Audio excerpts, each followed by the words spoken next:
Good evening. It's Friday evening, and Anita and I are having our marketing strategy meeting for the year.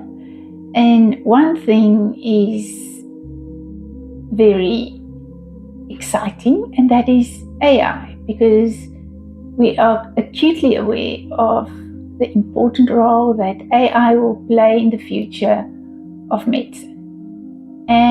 And we looked at all the models, we looked at what patients bring to us, which I must say I appreciate, because then we can discuss it and that shared care model can be upheld. So, but AI is not a doctor yet, and it is important to share that information with a doctor who can see it in context and go through it with you. I just would like to highlight a few problems that might happen if you do it alone. Even though AI models now pass medical licensing exams, they still face several critical hurdles. They can hallucinate. AI can hallucinate medical facts or dosages that sound extremely convincing but are dangerous and wrong, which your doctor will identify. There's a lack of physical examination. When I look at my patient, I know they are unwell because I've seen them when they were well and happy, and AI don't have the luxury of that.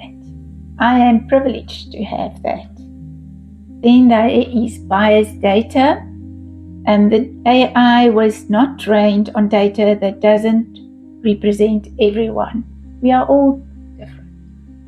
We have different backgrounds, our genetic predisposition is different, our diets are different, our level of inflammation is different, our level of stress is different. Everything is different. But your doctor knows that. And then we get who is accountable for this information. If an AI gives you wrong advice that leads to injury, there is currently no clear legal framework for who is responsible for this injury. If we discuss it together, we can decide together which is safe and not harmful for the patient. So I would love to explore AI further with my patients. I definitely think it is the future, and we need to embrace this. And now I think we must go home. Have a lovely weekend.